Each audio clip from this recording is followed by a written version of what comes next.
6, 5, 4, 3, 2, 1.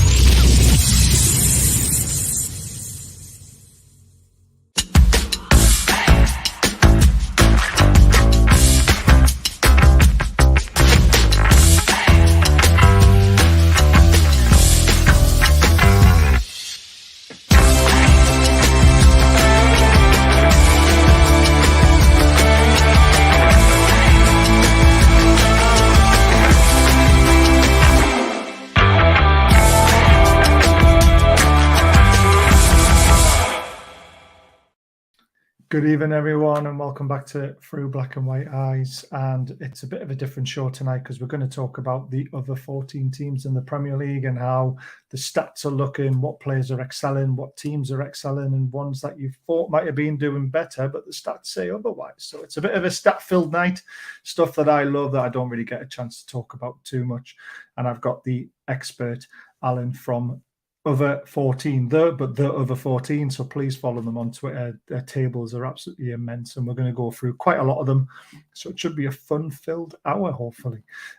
If you are watching the show for the first time, please hit that subscribe button, hit the bell button so you know when we're live, and please consider becoming a member. Link is in the top of the chat. It's 99p. We donate money to charity. We put money towards prizes, and we also obviously put money towards the running costs of the channel as well. And finally, we will have this up and running in January. These are going to be our hoodies from our company called Falsenineltd. It is my company, Liam's company. They're brilliant hoodies. They're going to be about 35 quid each as a starting price. They might go up because they are actually incredible. And Haaland's just missed a sitter to start with against Liverpool in Carabao Cup. So I am keeping an eye on the scores as well.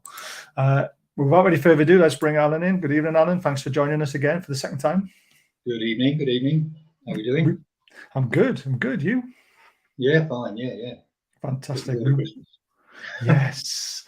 We were hoping to do this over 2 shows, but obviously time constraints and stuff and holidays and everyone getting ready. It didn't quite work out that way, but we're going to cram everything in tonight. We've got some great tables to go through.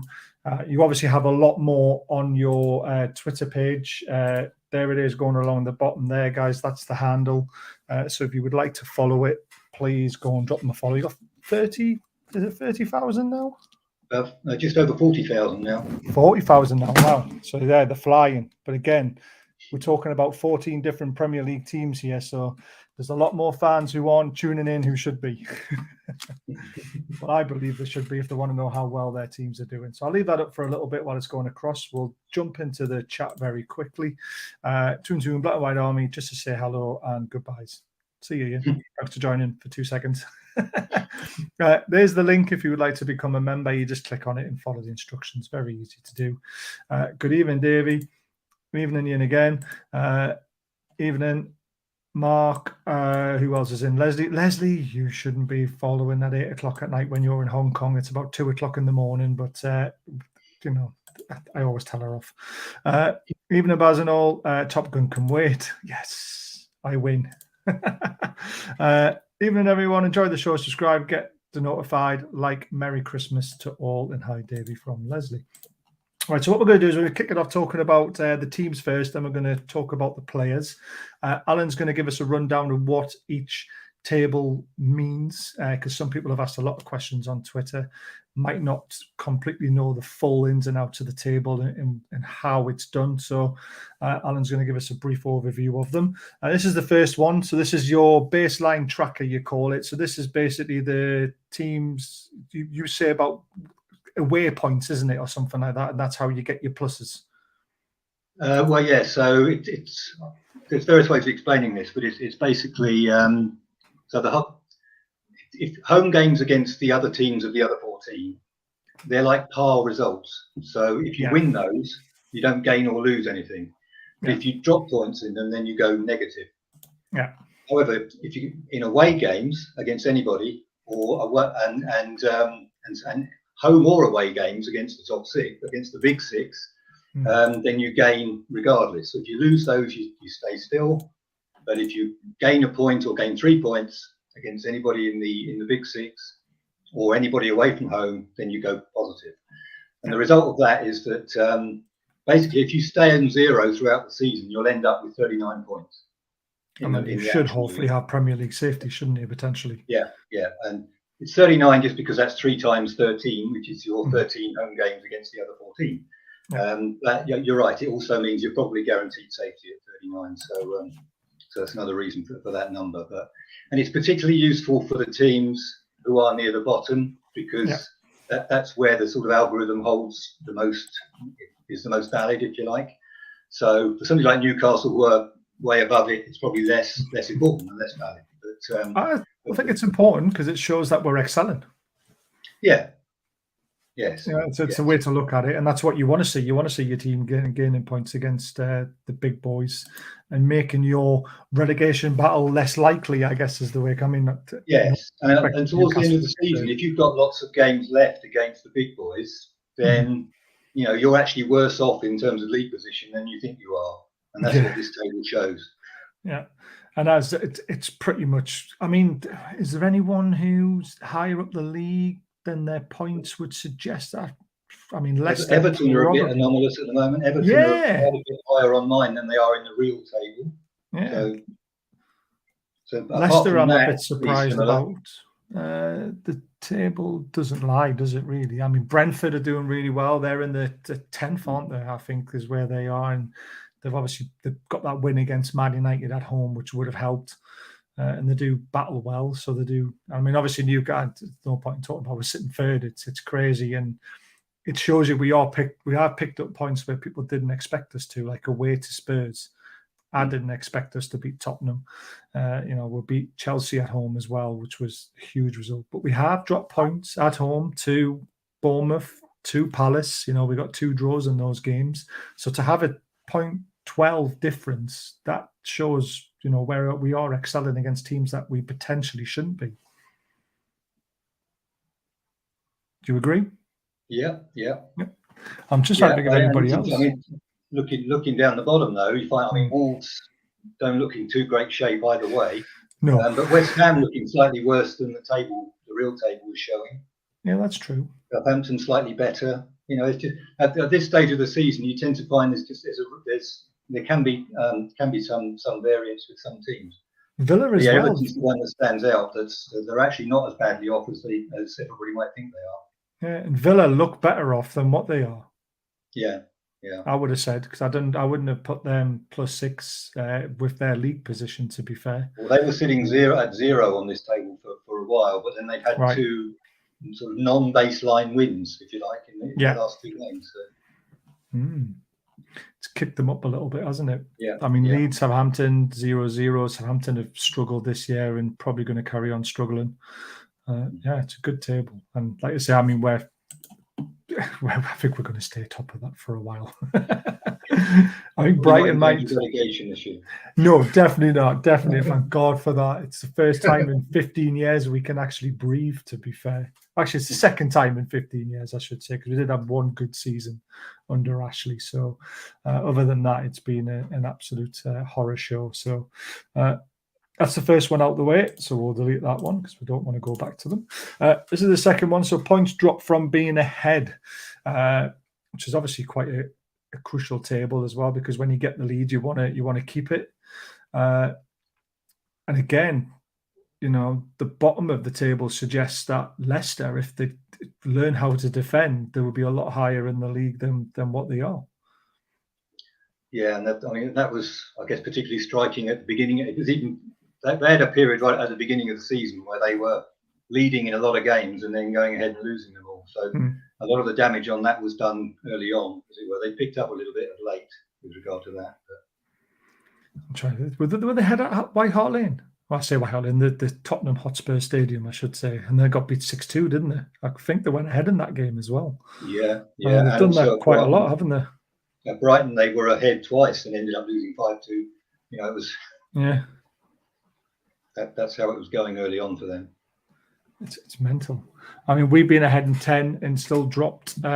Is that 5 points that it's dropped on points dropped in the end? So 5 points we've dropped. So potentially we could be really challenging at the top of massively for first place had we not dropped those points. Who else is Brentford? I mean, one of the better teams as well, and their league position suggests. But the one thing to maybe worry about this table a little bit is how many games they went ahead in, and then how many points they dropped. So, I mean, we've done really well, only dropping 5 points in 10 games. We've been ahead in 10 games. Villa have only been ahead in 6, but they've dropped 3 points. So they're pretty much on an even keel, really. It's 50%, isn't it? It's very interesting. I would say probably us and Villa are probably the best teams in that table, even though we're 4th in the table, but we've dropped less points like Villa have when they've been ahead. Oh no, Brentford, they've only dropped 2, which is not bad either, is it? Brighton have dropped 3 points. We've dropped 5. West Ham 6 and then dropped 6. Yeah. It would be interesting as well if you could add another column. Were these against the top 6 or against the other 14 as well? Yeah, so this one doesn't distinguish between that. I did in a previous season do one that was just against somebody I think in particular requested that we did right points drop from being ahead against the big 6. Yeah, well, yeah.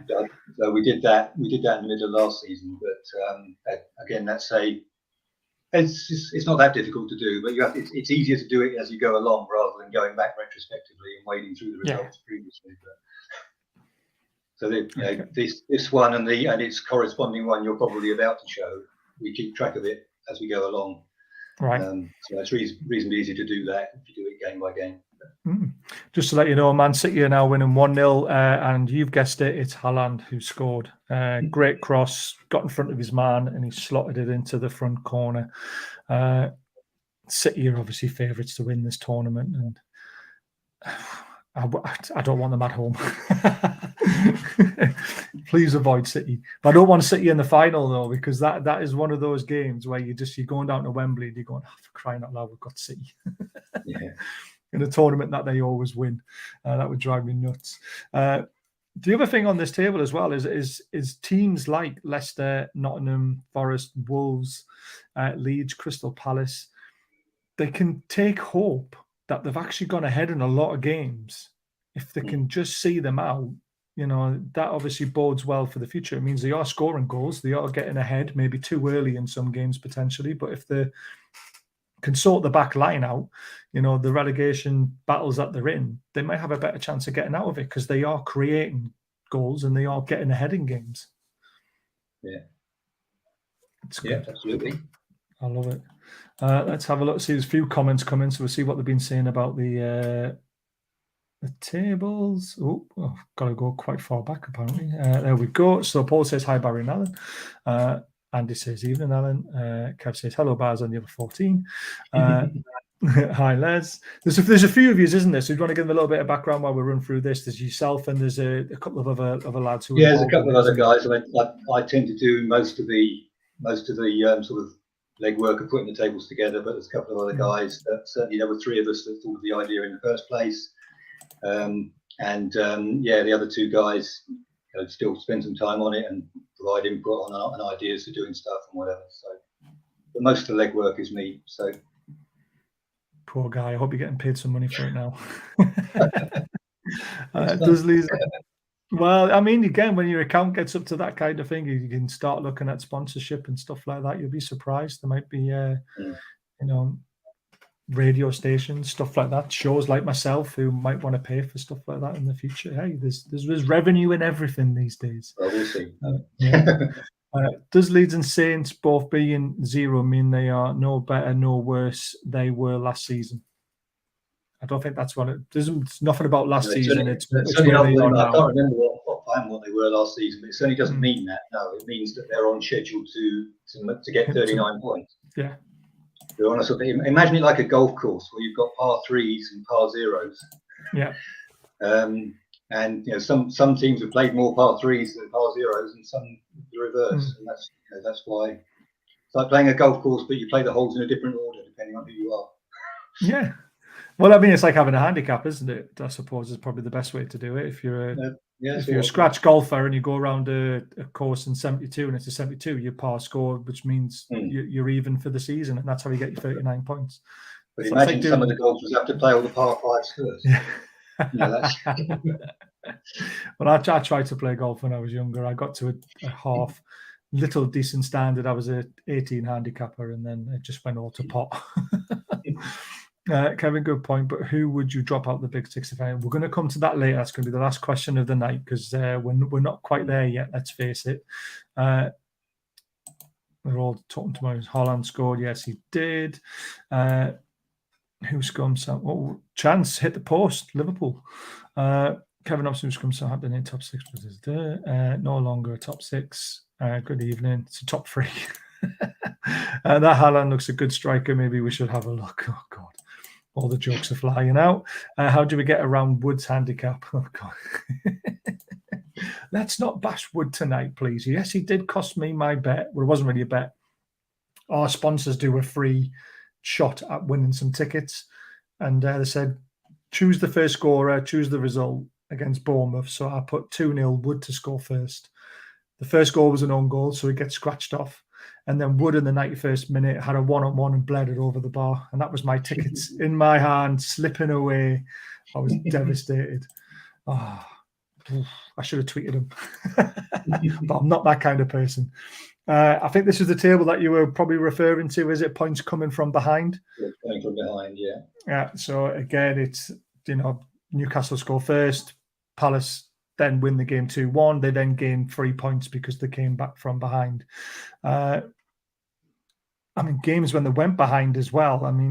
Again, that's not what you want to see from. So I know they gained 8 points, but you don't want to be going behind in 13 games, do you? What would you class as a good return for this, I suppose? I know Palace probably looks a good return because they've gained more points than what games they've gone behind in. Would you class that as a good return? Well, I guess so. It's, as you know, Baz, I've only recently been doing this, showing the games when behind. So the original intention of this table was just, you sometimes see on Sky or whatever, you sometimes see a little table of the most points gained from behind. Yeah. They don't show how many games they were behind in. No, they don't know. I was just sort of mimicking that, but yeah, since and at your request, in fact, Baz, we started putting in how many games they were behind in. So it is interesting to see that. So yeah, certainly if you've got a big number on the left and a small number on the right, then that's not good. Yeah, well, exactly. For ourselves, Newcastle, for example, 4 games we went behind in and we've only got 3 points. So that could be 3 draws. That could just be 1 win and 3 losses. But we do know it's only 1 loss because obviously if you follow Newcastle, we've only been beat once this season. So we basically, which it's not great, is it really? You want to be hopefully not going behind, but if you do go behind, you want to have that bounce back ability by winning games, not just drawing games. Wolves only 1 point. That is terrible. Out of 10. Leicester none, which just shows they haven't got that bounce back ability. So if you do get ahead against Leicester, which hopefully we will do at Boxing Day, you're expecting to get a win, aren't you? I guess. Well, or you could say that they're about due to get something from behind. Yeah, the laws of probability. I hate. My mates hate me for that. They're like, "Why have you backed that one?" I was like, "Well, they've lost 12 in a row. They're bound to get a result at some point, and look at the odds." But that's just a silly bet, and it comes off sometimes. Obviously, not all the time, but you probably win more than what you would do if you back the favourite all the time because it's a bigger odds and a less chance of happening, but bigger reward, I guess. And again, you've got West Ham and Villa, double games they've gone behind in, and only 5 points gained from losing positions, which is it's not what you want to see. And it's very, very interesting. Leeds, 10-7, it's not great, but you can see why Palace are at the top because getting in 12 points when going behind 9 times is quite incredible. Southampton were top of this, weren't they? But they've obviously lost a few more games than I think we last saw this table. But yeah, Southampton are interesting. They've actually been doing this for 3 or 4 seasons, and Southampton are often bottom of the previous table and often quite high up in this one. So there's obviously if they go ahead early, they lose. If they go behind early, they win. Yeah, exactly. Bizarre. Again, patterns, isn't it? It's crazy how it all works out. 9 more comments just flew in there. Where are we at? Oh, that very correct, Barry. Revenue everywhere. Yes, there is. Andy B, probably the same as Johnny Wilkins. Oh God, stop talking about Wood. Have we played West Ham this season? No, it got called off because of the Queen passing away. So we've got that game to be rearranged. Not that yet. Leicester not got a point from going behind. Need to score first on Monday. Exactly. Oh, Liverpool have equalised. And it's a player I have never seen before. Carvalho, yeah, he came. Yeah, Carvalho. Wasn't he at Fulham for a while? Oh, is it that lad? Yes, I know who he is now. I've never seen him play in the starting 11 for Liverpool, to be fair. Let's see if it's offside or not. Didn't he score that last-minute goal against Newcastle? Was it him? Was it? Don't let's not talk about that. I can't remember who it was, to be honest with you. I was seething. I think I just turned the TV off and discussed that. It went over the recommended time. It's a good little neat finish, to be fair. Good pullback, good goal, 1-1 after 20 minutes. So both teams going for it, which is good to see. I played golf for fun. £30 kit. It was good. Golf's an expensive sport. Cheers, Ken. I sure played at London Stadium this season. Not yet. Is bounce back ability, is that an official word now? I think it always has been a word, hasn't it? Bounce back ability. I've certainly heard a lot of commentators use it. These stats truly are like the finer details they are. That's why we like it. Baggio attention span is amazing. Is it? Not often I want Liverpool to win, but I do this time. Man City go out and it's open for all in on the course. I think we need to ditch Alan after that comment. The Liverpool one. There's obviously a lot of Newcastle fans in tonight, which there always is, to be honest with you. Yes. Right. So this is a table that I really like because let's face it. And it's interesting how this is done because these are from Opta stats. Right. It used to be the case many years ago that they used to measure possession for teams in a sort of chess clock type fashion. So whoever had the ball, you imagine the chess clock is on their side. Yeah. And if when it goes to the other team, but they don't do that anymore. Right. It's now just done based on touches, basically, or passes. Oh, right. So if you have 55% of the passes in the game and the other team has 45%, then that's deemed as 55%. That's it. I mean, but you could pass the ball like a lot of teams do between the back four. Yeah. Well, again, it's what you do with the ball, isn't it? That's what I guess you're measuring. Yeah. But what that doesn't do is it doesn't measure the time when the ball's out of play. And I guess if one player just stood on the ball for a minute, then that wouldn't be classed as possession, would it? Really? Because there's no pass. I like it. Yeah. But yeah, as you can see, the teams that are doing well are the two top. But Leicester have actually got good possession for their league position. And have done for many seasons. Yeah. Not been finishing it off this year. Nope, definitely not. Bournemouth doesn't surprise me. Again, it goes down to teams' tactics as well, doesn't it? It all depends on how they're set up and counter-attacking. This Brentford are a very good counter-attacking team, aren't they? When they want to be. Everton are just shocking. Fulham are a good counter-attacking team. That they rely a lot on Mitrovic to hold the ball up from long passes. So you wouldn't expect them to have a lot of the ball because of that. But years gone by, you would never see Newcastle with 50%. I mean, under Steve Bruce, we used to have there used to be an account on Twitter that was the possession lottery game. So you'd have to tweet in what percentage you think Newcastle would have the ball. And everyone was like 25%, 26%. That's how bad we were. And it was a bit of a laugh because, we knew we were crap. But now it's all changed. 50% of the possession is fantastic. And, you find the teams that pass the ball a lot more. So like you mentioned, that's how it's worked out as. I mean, we average now probably between 500, 600 passes per game. where in the past we'd be lucky if we strung together 200, 250, and that's why we'd have less of the ball. So it's interesting how it's done. And it does show you the teams that have the more points on the table, except for Leicester, the nullity on that one. You'd expect them to be winning football matches, don't you? I guess. So it's not always, doesn't always correlate. That doesn't mean make it any less interesting, but it doesn't always correlate with winning. Yeah. I always find the teams with the more possession play the better football as well, technically, as long as they're not passing it between the back four all the time. Hey, Moro's decided to turn up. Hello, guys. How are you I doing? apologize guys for being late. I had a business opportunity that I could not miss, and then when you are trying to do something fast, then all the things happen. So in the meantime, I broke the glass and all the stuff. Hello, guys from the other 13 page. Nice to meet you. Oh, Phil, you're called to 13 already. You boy. You'll have to change the name soon. That's the last question of the day. So this is Alan. Alan, this is Mauro. He's nice to meet you. He's in Croatia. He's one of our pundits who's on quite a lot. Liverpool are in a game. Nah, they're not going to score. He loves his stats as well, which is why I wanted him on tonight. Very good. Nice to be here. Pleasure. But money comes first, unfortunately. Boxing Day between Fox and Toon could be tight, then judging by that, I predict 1-1. AKA Lucky Escape from the Basement. Yes, it is. Even Mauro and hi, Mauro from Mark. We always say, because Mauro, he runs it's like a holiday camp, isn't it, where you are, sort of thing. You have flats and stuff. He rents out for holidays in Croatia.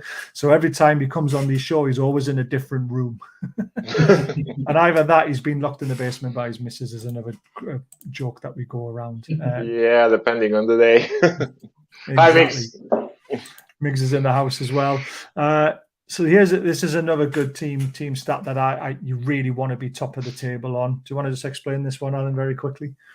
Yes, this is the number of times the opposition touches the ball in your penalty area. So it's a measure of your defending, I guess. And the fewer allowed per game, the better, obviously. Yeah. I would also say it's a good measure of how well you're attacking as well, obviously, because the higher you're up this, if you're getting a lot of touches in the opposition box, then this is going to be low. Yeah, exactly. Nope.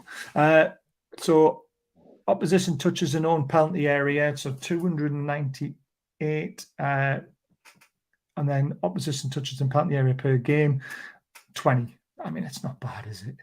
I mean, we're doing all right for a change. Teams who are struggling, Forest again. I mean, Forest seem to be bottom of a lot of them. There don't seem to be much of a minority, do they? In their stats, they're either scrape a game or they lose the games, don't they? Brentford, though, they're quite low. I was a bit surprised to see them that far down the table, Alan. Southampton mid-table. Leicester quite high. Wolves surprisingly high, I guess. Yeah. I mean, they've got no striker, though, have they? They've been struggling. And I mean, signing, who did they sign again? It was Diego Thingy Bob, wasn't it? Costa. Yeah, Diego Costa. I mean, that's looking like a bit of a poor decision. What, you played one game and got sent off? He's certainly not made an impact on these stats tables yet. He certainly hasn't, has he? Leeds, I'm not surprised to see very high up, to be honest with you. They're a very good counter-attacking team, and they do get a lot of opportunities to just crap at the other end. West Ham, a bit surprised to see so high up because they've been a bit poor this season. Mauro, is there any teams in there who surprise you or shock you? Well, you mentioned West Ham. I'm a bit surprised they are so high because they didn't have the best of seasons till now. And perhaps Brentford also a bit lower than I would say without looking at the stats. But all of the others are generally at the place you would expect such teams being there. Yeah. I mean, West Ham, they do create chances. I suppose they've just got no one to put them away again, a bit like some of the other teams. Whereabouts are we in the chat again? Hello, Migs. And then we've got Evening, matey. Brighton getting on my nerves again. I so hope come end of the season Newcastle finish above Brighton. It's because he likes that. He's a Portsmouth fan as well as a Newcastle fan. Wolves doing better on this table than our actual table. Yeah, exactly. You must have enjoyed them losing to Charlton. We're all soon to be excited. Come on, Andy, stop saying that. Because you're just jinxing us. That's what I don't like. Wolverhampton Wanderers should be renamed Wolverhampton. No, they shouldn't.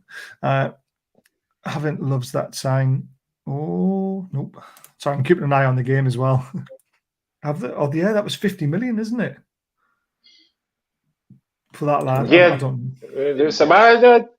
He's a great player, and I think he could be really well suited to English to Premier League. He's strong and also fast, and he was used all over by Diego Simeone. He never got to play in one position, so he could develop properly. So he was used as the winger, as a striker, as a attacking midfielder, all over. And I think he will do good. It's a big fee, but I think he will do in England. Oh, very interesting. Right, so this obviously goes on to the next one from having touches inside the box to how many shots you get off. I'm guessing, Alan. This is shot conversion rate. So this is how many goals you score per shot, if you like. So Bournemouth doing extremely well. Scored 18 goals, which isn't that high, but from only 122 shots. So nearly 15% of their shots end up in the goal. Yeah, so we talk a lot about shots on target and stuff like that, and looking at the minor stats of a game when we do our reviews, and we always look at teams who are wasteful.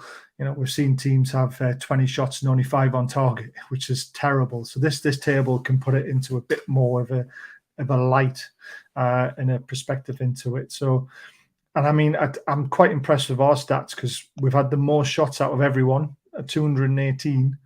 And we scored 28 goals and our conversion rate is 12.8, which I still think is very high. Considering last season we couldn't buy a goal. So it's actually nice to see us, with the most goals as well, to be fair. So, but again, the more shots you have, the more goals you should be scoring. And that is a bit like Brighton, 195 shots, 20 goals. Fulham are very, very good as well, 182, 22 goals. I would say probably Brentford would be my best team out of this. I know they're not top of it, but they've had 156 shots and 23 goals is quite impressive for a team that would normally struggle to score goals. But that counter-attacking football seems to be working for them this year. Mauro, there's no surprise to see the teams at the bottom, though, is there? Yeah, probably not. Wolverhampton have been really wasteful this season. Although just a couple of seasons ago, it looked like the most likely team probably to break top 6 or top 8. They really had some amazing players. They were playing great football, but in this season and the season before, they really fell. How do you say? Fell a lot from the standard they used to play before. So.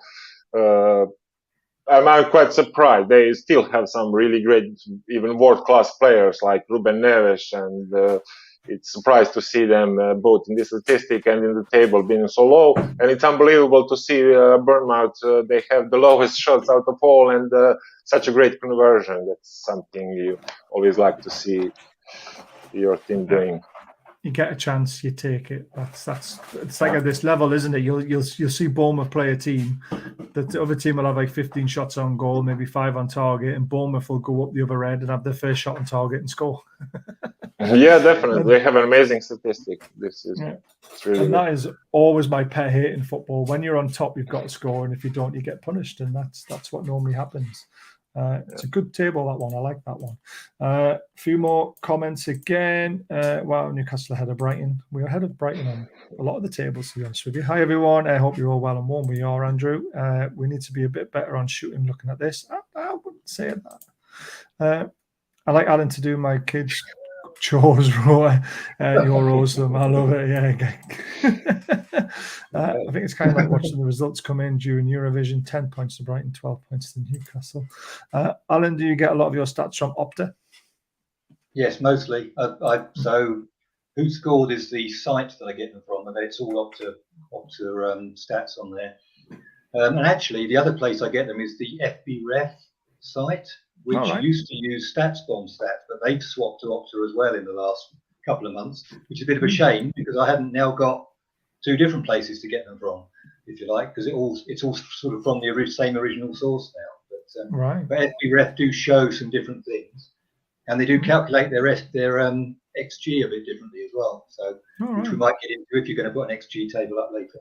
I can't remember. Alan, you like to keep your team a secret, don't you? Because you don't want. You did say to me last time you weren't going to tell me, so we're not going to ask that question, Andy, because the 3 of us that do the other 14, we all support 3 different teams. Oh, that's good. Cool. Here is, I like this one, leading. So that's basically all the team stats that I put together and I thought were good to look at. So we're now going to look into the player stats now. And for me, these are the sort of thing that scouts should be looking at, to be completely honest with you. So for a team that's in the top 6, they should be looking who's excelling in the teams below, whether they're, statistically they could then fit into a top 6 team. So I like these stats coming up, and I think Alan's a Liverpool fan, hence the comment. He's not a Liverpool fan because he wouldn't do this. Why would he bother looking at 14 other team stats when he?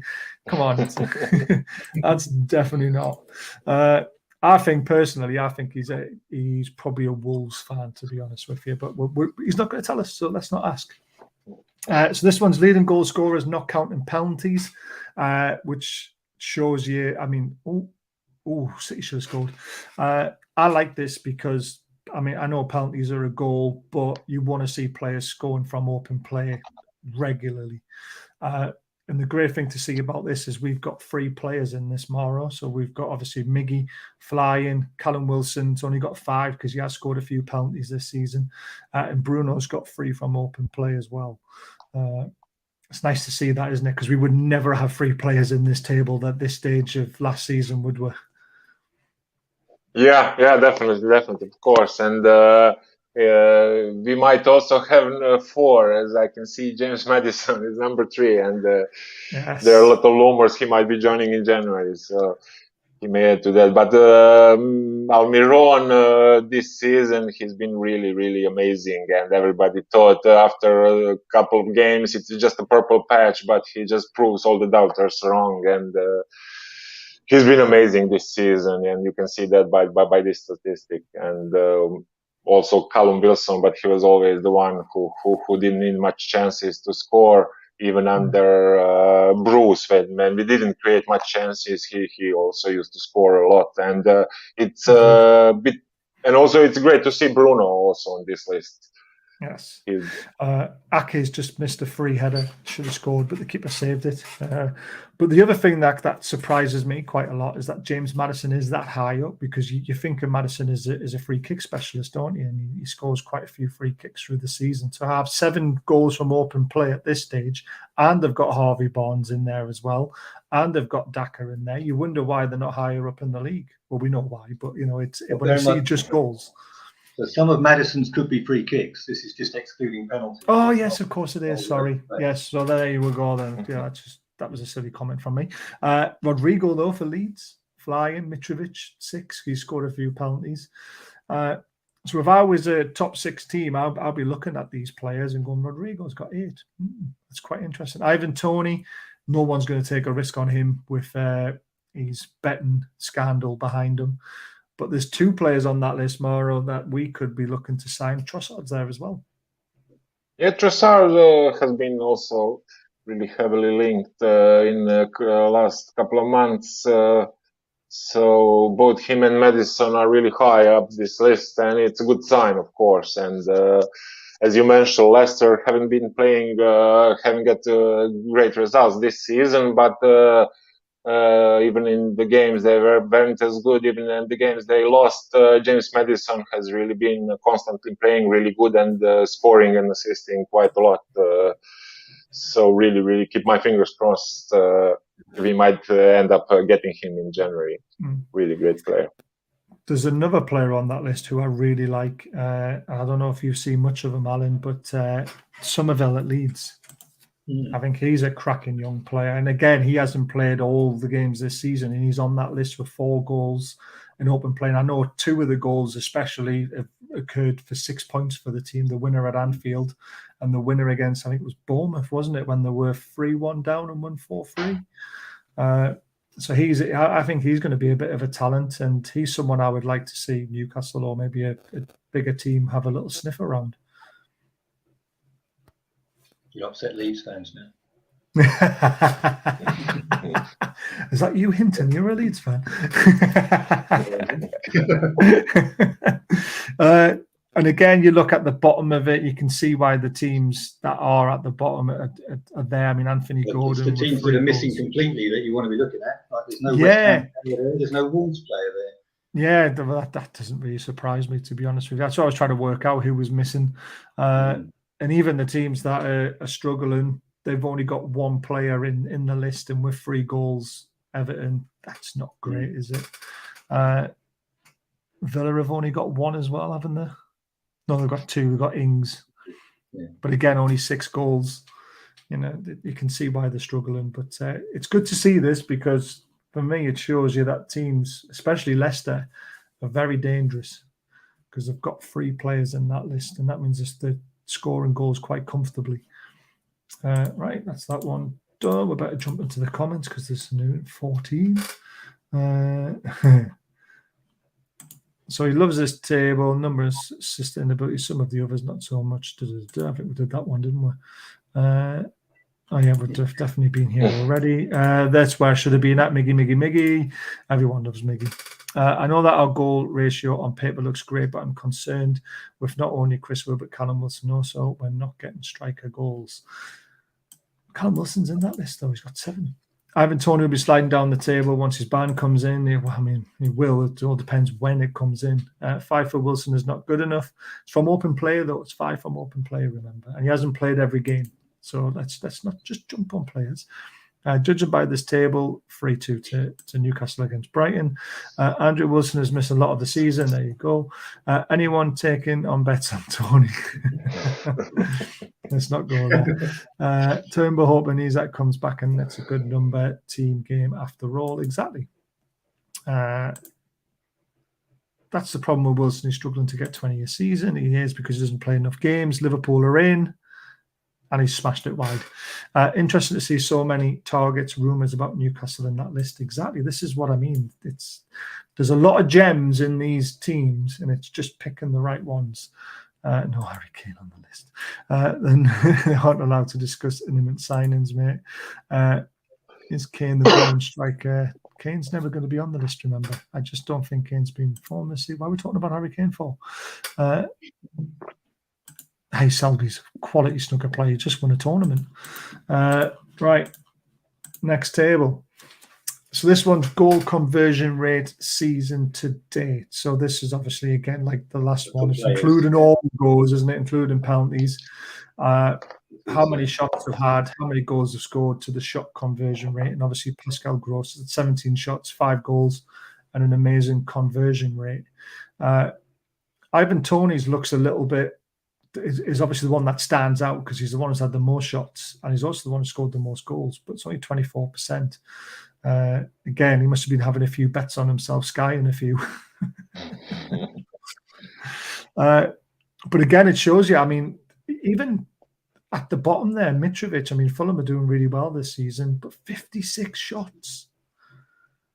Jesus. It's the most shots in the whole table, and he's only got a conversion rate of 16%, which shows you if you don't create enough chances, Alan, for Mitrovic, he's not going to put the ball in the net.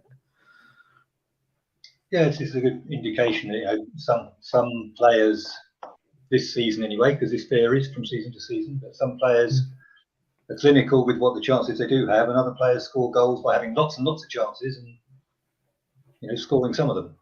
Yeah, always getting on the end is what they always say. If you're not getting in the area and you're not putting yourself in the right place, then that's when you start getting worried.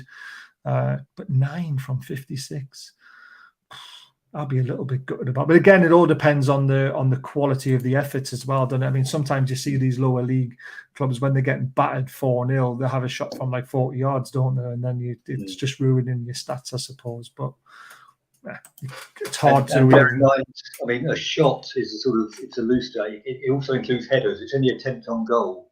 Right. And typically headers are a lower percentage conversion rate than with the boots.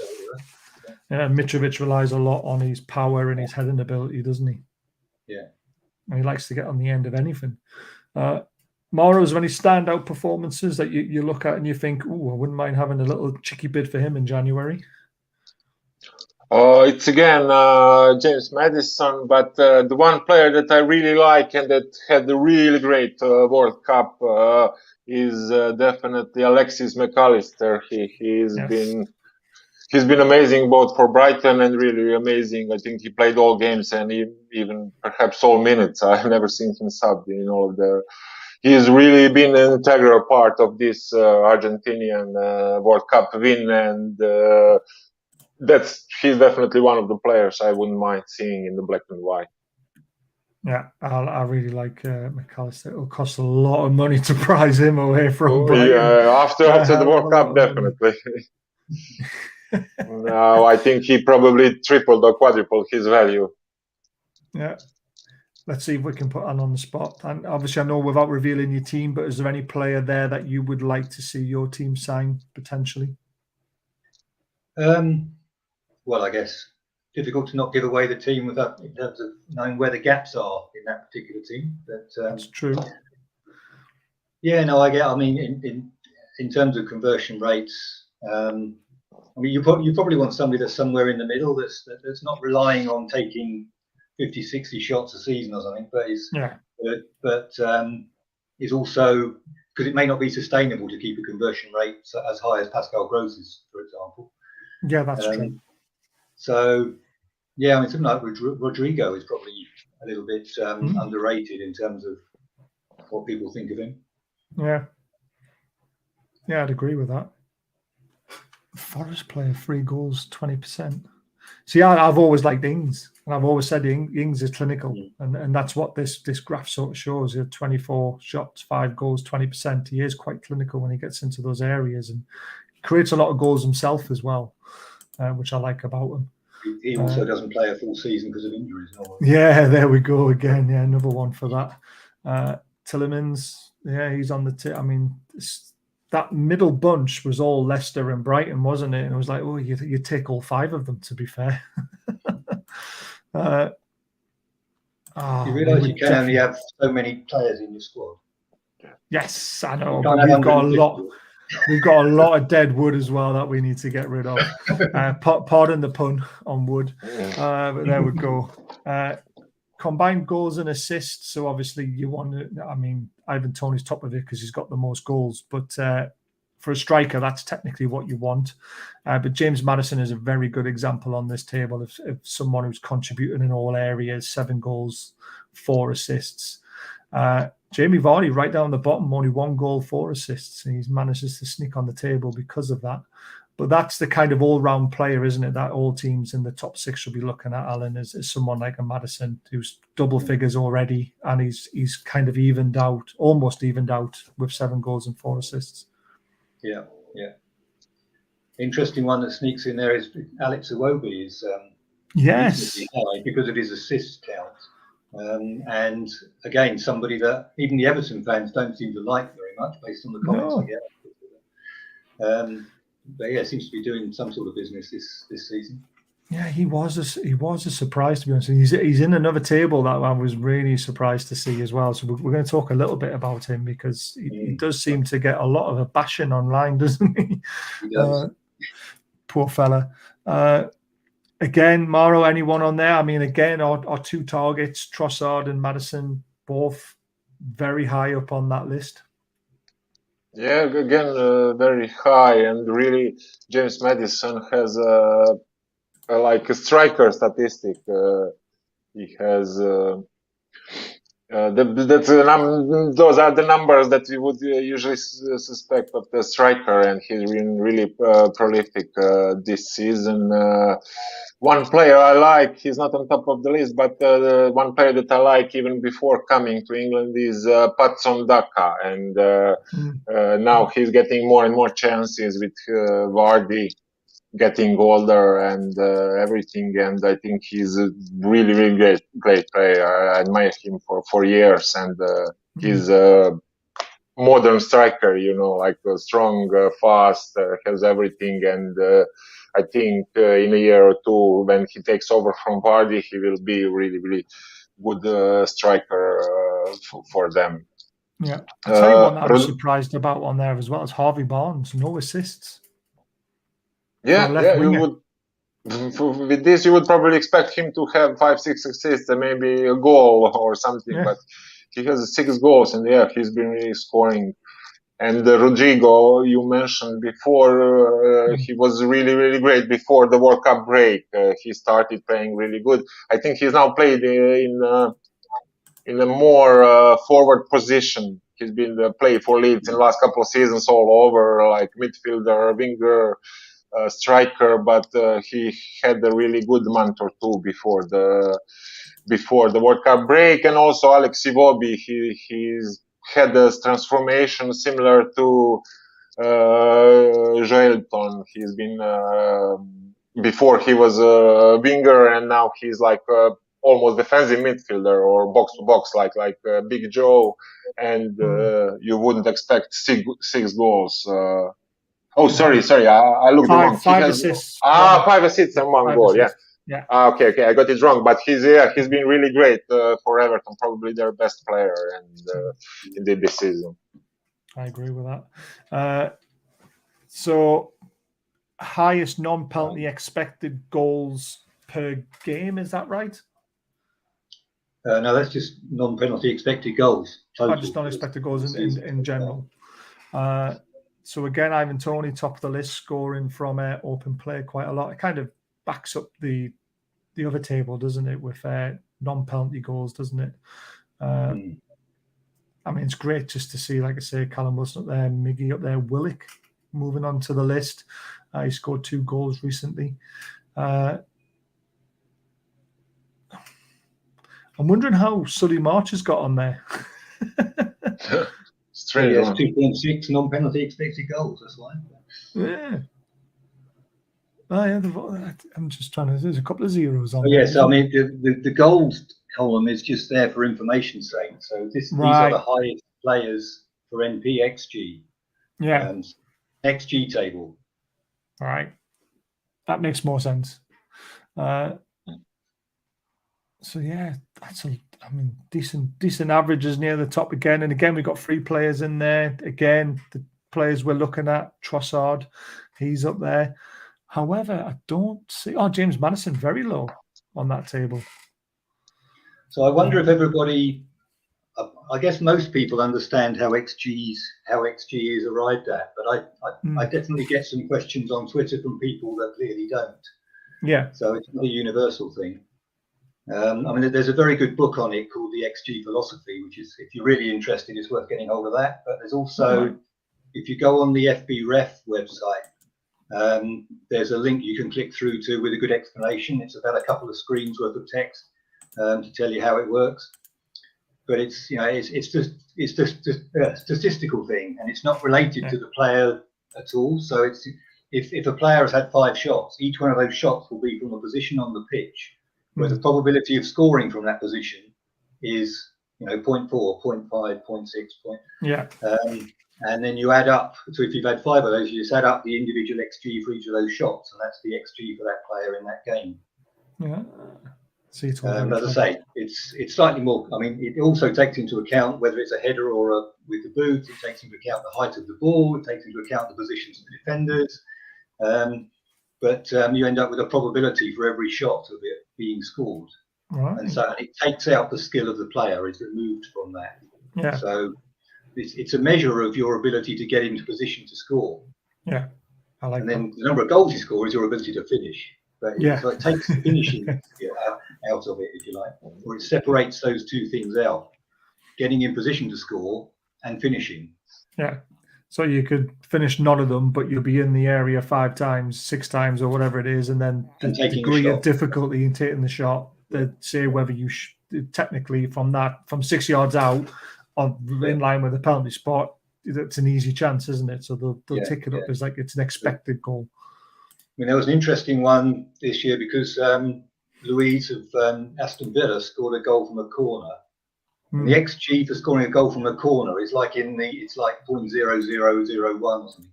So to 2 decimal places, he had an XG of 0, and he had 1 goal. Brilliant. So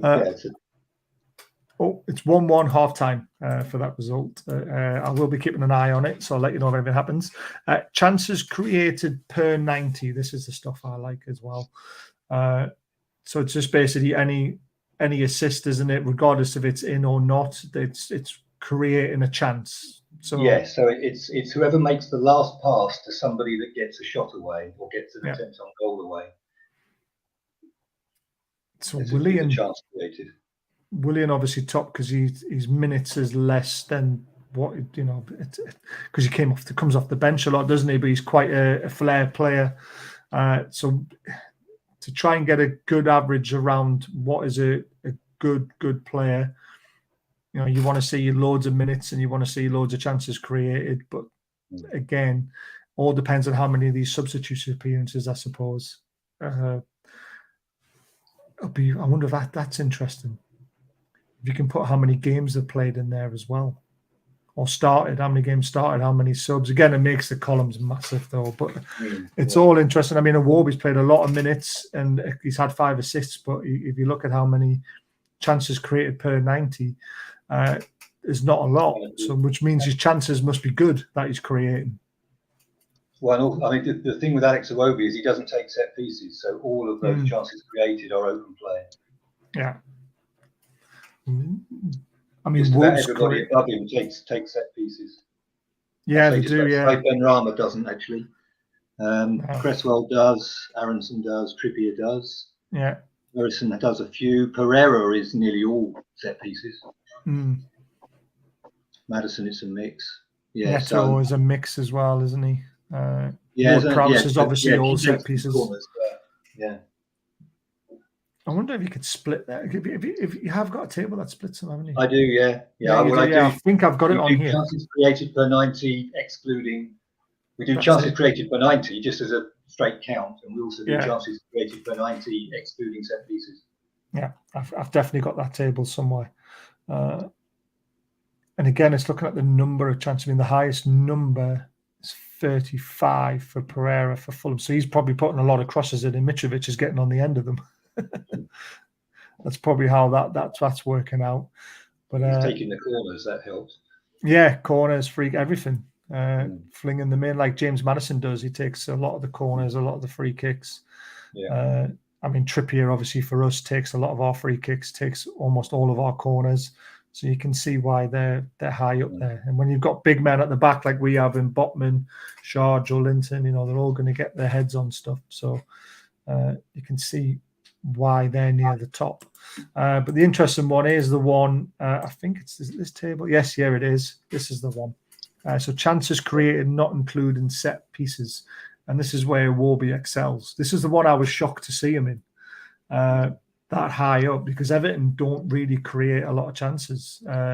So for him to be up there with 27 open play creations is quite incredible. And again, Maddison's up there, Trossard's up there, 2 players that we're very, very linked with. And the one player that I thought wouldn't be on this list would be Willock. I thought Joe Linton would have been ahead of him. So it shows you how important Joe Willock is, Mauro, to Newcastle, because alongside Bruno, they created the same amount of chances in open play. Yeah, I'm also surprised to see him with so many chances created. But he's been, in my opinion, he's been on the up, and last month or month and a half, he got his game level above than the beginning of the season, and I think he was just adjusting to a new position, to a new style of play, because he was under Steve Bruce. He had a bit different role and a bit less, I would say, defensive responsibilities than he plays now. So he had a big transformation. He needed some time to adjust to that, but he's been really good lately, and as you can see by this statistic, he's really became an important part of the team. Declan Rice as well, creating a lot of chances from open play is one of the reasons why he's got such a high value.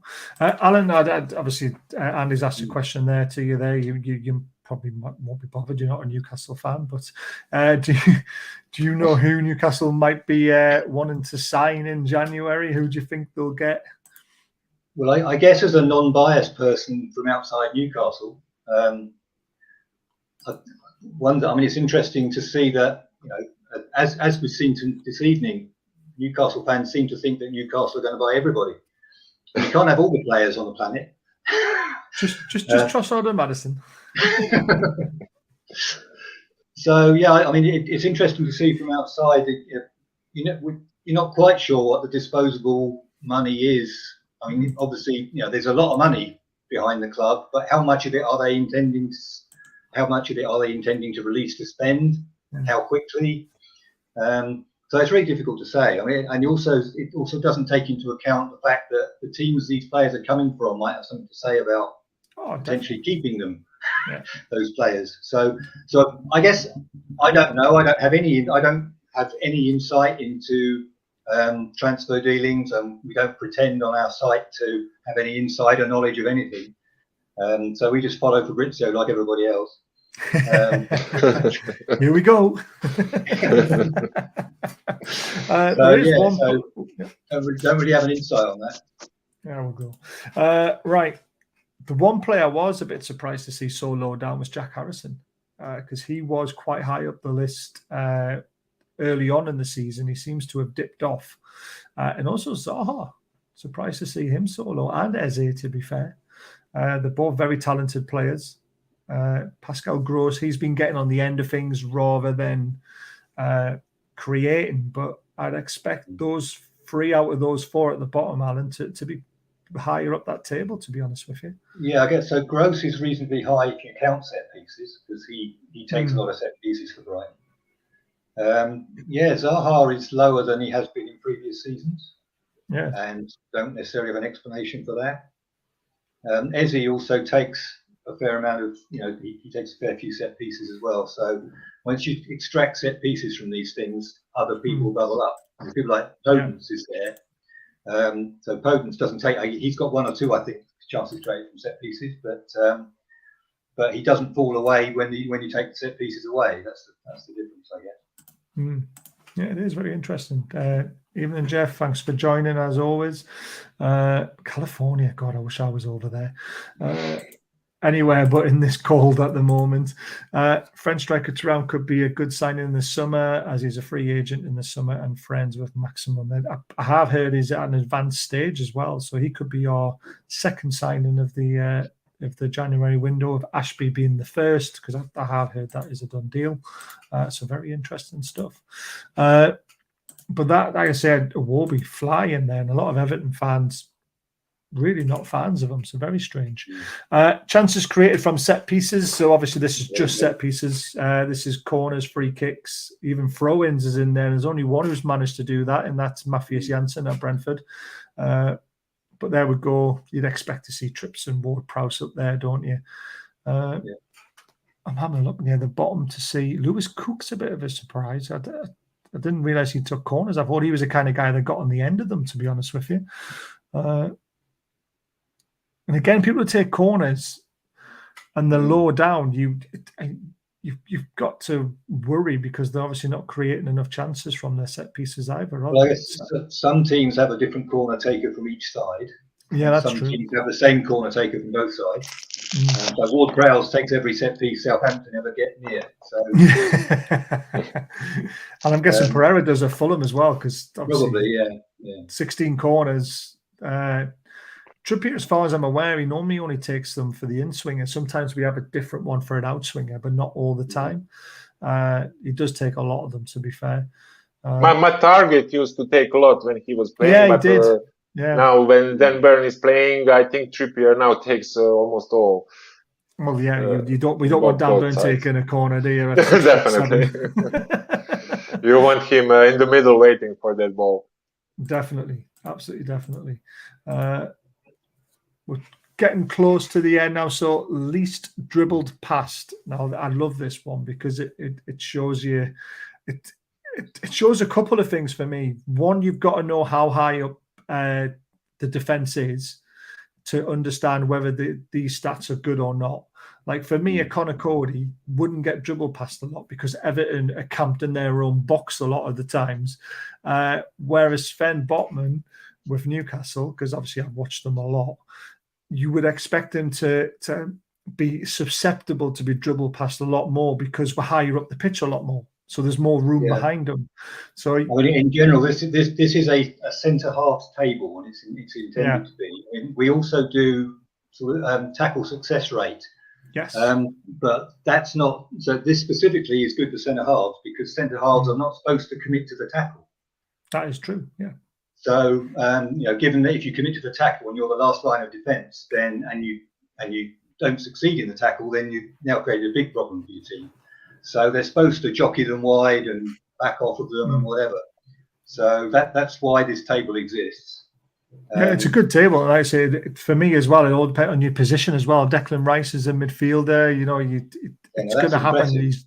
He's going to get dribbled past, but to only have a 0.27 in a midfield, that is very, very good. And I think he's the only midfielder there, isn't he?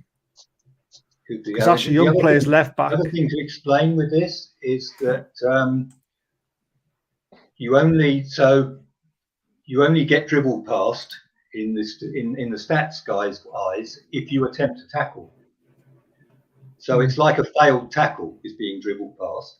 So if you just sort of run alongside the player who's carrying it and they run past you and run past you, that's not dribbled past. No, right. I would expect that to still be right. See, I would expect that to be dribble pass regardless because you've still got to beat the player. So there's a good insight to it. It's an Opta terminology thing. So it's like you either have a successful tackle or a failed tackle is when you're dribbled past. Yeah. So like I was saying earlier, tackles and dribbles are inverses of each other. If a player in possession tries to dribble past a player, if he gets by and still has possession on the other side, that's a successful dribble. But only if the player tried to tackle him. So he didn't stand so off. For every successful dribble, there's an unsuccessful tackle. And for every unsuccessful dribble, there's a tackle. Brilliant. Just to let you know, Man City scored, Mahrez, 2-1. And then straight away from the kickoff, Liverpool have gone up the other end and equalised with Salah. So it's 2-2. That's why I'm just looking at what the hell's going on. It's literally 47th minute into the second half. So within 2 minutes, there's been 2 goals. Crazy. Where was it? This one. Yes, Kevin, I have got another stream set up for that. So I'll be ending this one and then I'll be going on to another stream later on tonight to do the draw because it's on after this game. So it'll be around about 5 to 10 or something like that. And obviously we aren't going to be talking that long.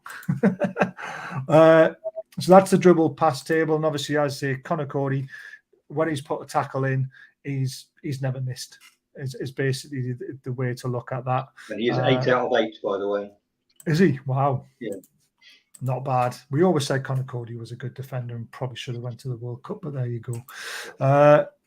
So interceptions, this is another good one. And this, for me, shows the importance of Fabian Schär, especially for Newcastle, because Kieran Trippier has always been outstanding, to be fair. But again, you want to be lower down on this list, don't you? Because technically, you don't want to be defending, is the way I look at it. So the teams that are near the top on this are teams near the bottom of the league because they're having to do a lot of defending, which means they're having to put in a lot of tackles, a lot of blocks, that sort of thing. Would you agree on that one, Anna? I don't know. I mean, this is a players' table, so if a particular player, like Declan Rice, it's interesting that Souček's there as well in this particular case. But if your central midfielders are putting in a lot of interceptions, that means the other team aren't getting through you, so you're protecting your back four. So you'd probably see that as a good thing. I'll take the point. If you have 100% possession, you never have to make an interception. But I don't think nobody's in that position. It's just, if you look at the players at the top, the teams at the top, if you've noticed, a lot of them are near the bottom of the league, you see. rather than being mid-table or excelling. Apart from Brentford, where Ben Mees had a cracking season for them. He was a great signing. I think it's interesting that Bella Kotchap is at the top because he's a centre half, isn't he? So if he's making a lot of interceptions, that means he's stepping out on the back four to make interceptions in front of the strikers. But then probably giving the ball away and then leaving a space. Yeah, that sounds a bit dangerous, maybe. But. It does. But it is interesting because, like I say, I mean, most of the teams that are mid-table, like Newcastle, like Brighton, there's not a lot of interceptions being made. I mean, Brighton have got 2 players in there. We've got 2 players in there, and they're both players are near the bottom of the list, but we're higher up in the table to everybody else. You see, that's the way I look at it. It's like they haven't had to make as many interceptions, and when they do, the ball's been played successfully, and then it's taken a while for them to get the ball back off us potentially. That's the way I see it. I think it's also a measure of. We also do a tackles and interceptions combined table. Yes, you do. Yeah, and it tends to be that tends to be central midfielders that dominate that. And it tends to be the central midfielders that aren't so creative, so they're more the holding central midfielders. Yes. So you could sort of, it's a way of identifying almost the style of play of the player, as well as how well they're doing at that. That is true. I think that's I didn't put that one in, but this is the last slide of the evening for the stats. It's goalkeepers, and again, you don't want to be, you don't want to have a lot of saves to be made, do you? Yeah, exactly. So saves per 90. Now, technically, you want to have a high percentage rate of saving, but you don't want to be facing a lot of shots, do you? As a good team, you want to be, as less as possible. And again, it shows the post shot XG is the best measure of a goalkeeper in our view. Right. So that the difference between the number of goals you let in and the number of goals on average you should be letting in from the shots you're facing. That's the PSXG table. That's the one which is probably the best measure. Yeah, I don't think I found that one, unfortunately. It's in there somewhere. Yeah, it's a lot of tables to go through. But again, I mean, 43 saves for Nick Pope at 2.87 per 90, but he's faced 1,000. He's played 1,350 minutes, which shows that he's not having to make as many saves as what Jordan Pickford's had to do when he's almost played the same amount of minutes. So that to me is conceding a lot of chances in a team. And then again, you look at the England situation. Pickford's number 1 and Pope's number 2.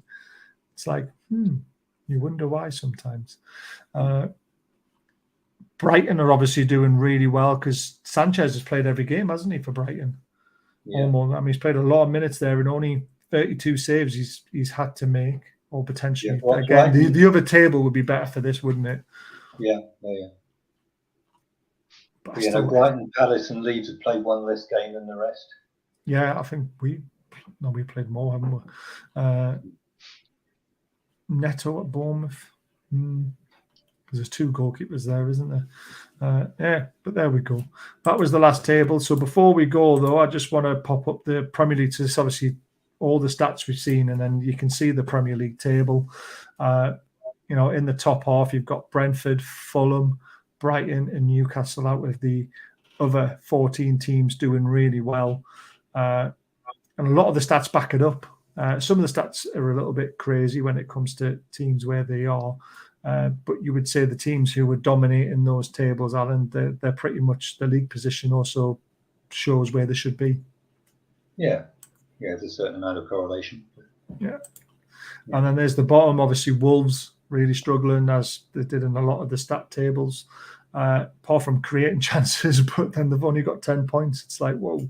But again, they can look at that and think, we start putting the ball in the back of the net and we're going to get out of this, just like Leicester did. Because, I mean, Leicester were rock bottom. They started keeping clean sheets, which they didn't do at the start of the season, and now they're 13th. And they've got a 4-point gap now, which is good for them.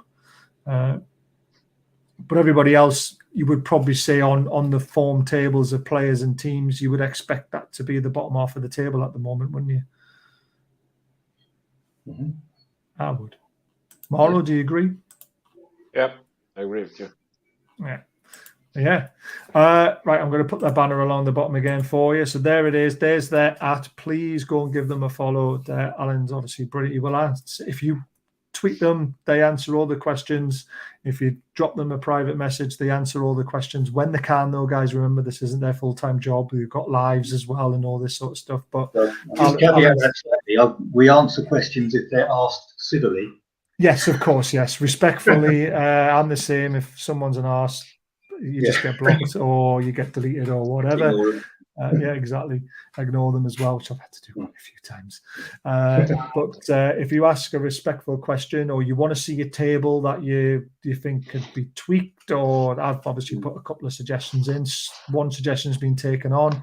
Other ones are a lot more difficult to do, and they explain why as well. So don't be shy and drop them a question, and please drop them a follow ASAP. Go on, let's get them to 100,000, because we're 14 different teams. You should be at 100,000 in my eyes. And Alan, I really appreciate your time. Obviously, we've gone a little bit over. I hope you've enjoyed yourself again. And hopefully we'll have you on at the end of the season, and we can see whether the stats correlate with who gets relegated and who finishes where. Yeah, well, and of course the baseline tracker table ends up exactly the same as the proper table, so it all comes back into line at the end. So. It'll be interesting to see that at the end. It really will be. And it'll be interesting to see if we can break that top 4 and how high up we are on that baseline checker table. Fingers crossed. I will be back live again, like I said, 5 to 10. That's when the draw will be almost starting for the quarter-final of the Cup.